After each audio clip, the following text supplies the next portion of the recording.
Fala galerinha, sejam bem-vindos ao canal. Antes de mais nada, já sabe, né? Deixa o like, se inscreve se ainda não for inscrito e compartilha muito.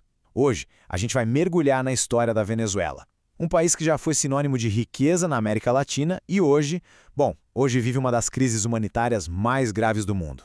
Como essa virada tão dramática aconteceu? É o que a gente vai entender agora. Olha só esse contraste. De um lado, Caracas nos anos 70, uma metrópole vibrante que era chamada de a Paris do Caribe.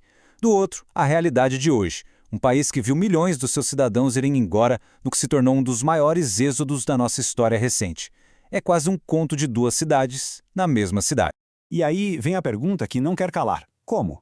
Como um país que está literalmente sentado sobre as maiores reservas de petróleo do mundo chegou a esse ponto? A resposta para isso, pessoal, está bem aí, debaixo da terra, junto com todo esse petróleo. Para entender, a gente precisa voltar lá para 1914. Foi ali que tudo mudou. A descoberta do ouro negro simplesmente catapultou a Venezuela de um país agrário para potência mundial de energia. Foi uma virada de chave. E nas décadas seguintes, principalmente nos anos 70, o dinheiro do petróleo jorrava. Jorrava tanto que a época ficou conhecida como Venezuela Saudita. Era um período de muito luxo, consumo, estabilidade, que fez de Caracas uma das cidades mais desejadas do continente.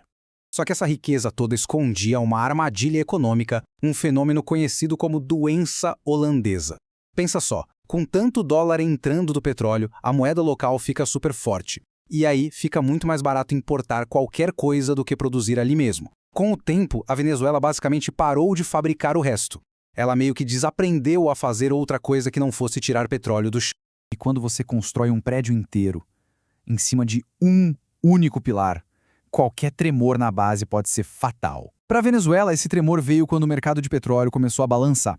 A queda no preço do petróleo nos anos 80 causou a Sexta-feira Negra e uma crise da dívida gigante. O governo tentou resolver com medidas de austeridade, cortando gastos, e o resultado foi o Caracazo, uma série de protestos super violentos. E foi nesse cenário de caos que apareceu um militar, Hugo Chávez. Ele tentou um golpe em 92, falhou, mas virou um herói para muita gente com a promessa de reconstruir o país. Então, a tal Revolução Bolivariana do Chávez começou com uma sorte inacreditável: o mercado. Ele assumiu a presidência bem na hora em que os preços do petróleo dispararam de novo, o que deu a ele um poder financeiro gigantesco. E com essa montanha de dinheiro, Chávez criou as missões, programas sociais enormes para saúde, educação e moradia que tiraram muita gente da pobreza e, claro, o tornaram imensamente popular. Ao mesmo tempo, ele ia tocando seu projeto de socialismo do século XXI, estatizando empresas e controlando a economia com mão e ferro.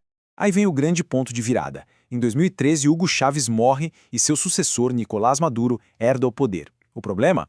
Ele herdou um sistema que dependia totalmente de um motor financeiro que estava prestes a pifar. O preço do petróleo estava caindo de novo. E sem o dinheiro do petróleo para sustentar tudo, o castelo de cartas desmoronou. O que veio em seguida não foi uma recessão qualquer.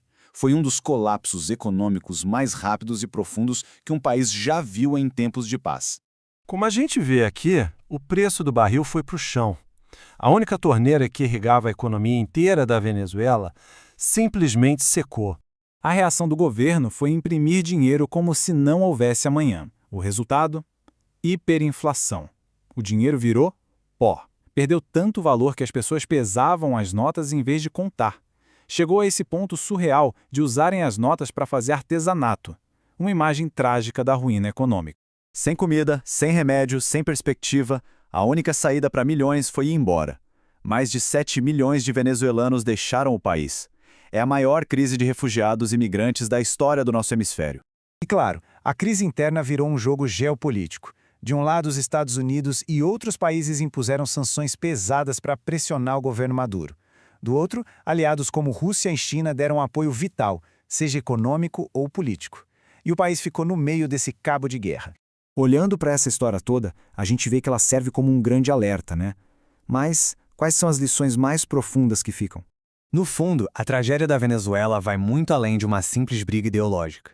É a história sobre o perigo de apostar todas as fichas em uma coisa só e de como a riqueza fácil pode, aos poucos, corroer as bases de uma nação. O futuro do país ainda é uma grande interrogação.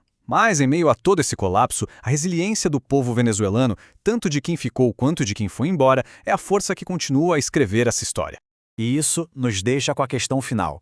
No meio da divisão política, da ruína econômica e das pressões de fora, qual é, hoje, o maior obstáculo para a recuperação da Venezuela?